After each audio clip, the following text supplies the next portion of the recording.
Hello guys, আমি আজকে একটা নতুন চ্যালেঞ্জের মুখোমুখি হলাম। আজকে আমি কাঠ বিক্রি করব এবং কাঠ গাছ আমি ইতিমধ্যে পেয়েও গেছি। এই গাছটি কাটবো এবং কাঠ বিক্রি করে আমার ক্যামেরাম্যানকে নিয়ে রেস্টুরেন্টে খেতে যাব। তো চলুন দেখা যাক আমরা কাঠ বিক্রি করে রেস্টুরেন্টে আমি আর আমার ক্যামেরাম্যান খেতে পারি কিনা।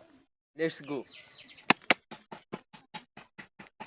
রেস্টুরেন্টে খেতে গেলে অনেক পয়সার দরকার, অনেক টাকার দরকার। তাই এই ছোট্ট কাঠ গাছটি দিয়ে রেস্টুরেন্টে খাবার মতো টাকা আমি উপার্জন করতে পারবো না। তাই এটি কাটার পর আমি আরেকটি বড় কাঠ গাছ খোঁজার চেষ্টা করব এবং সেটি কেটে বিক্রি করার চেষ্টা করব বাজারে নিয়ে।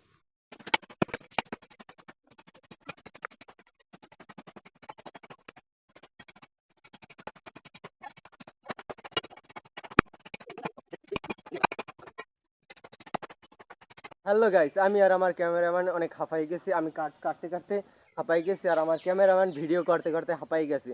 তো আমরা বসে একটু নাস্তা করলাম, নাস্তার ফাঁকে একটু ভিডিও নিয়ে নিলাম। তো সো লেটস গো, আবার শুরু করা যাক।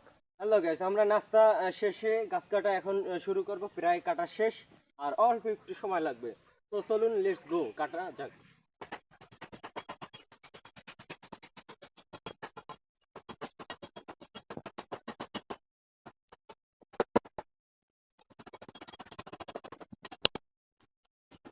গাইস, আমাদের গাছটি কাটা শেষ। এখন এটি এটি পড়বে। এটি অনেক ভারী। এটি এদিক ফালাইলে তো পুকুর। এই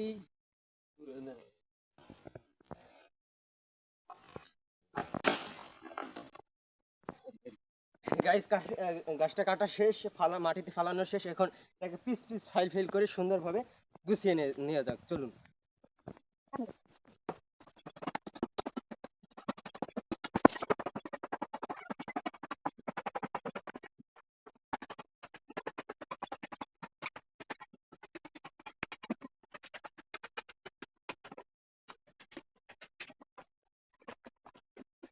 হ্যালো গাইস, আমাদের লাকড়ি কাটা শেষ, গুছানো শেষ, ফাইল ফাইল করা শেষ।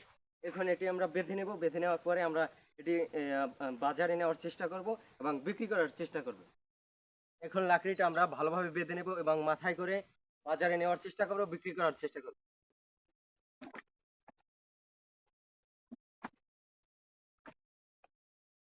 লাকড়িটা আমরা সুন্দরভাবে বেঁধে নিলাম। এটা এখন মাথায় করে আমাদের বিক্রি করার চেষ্টায় বের হতে হবে।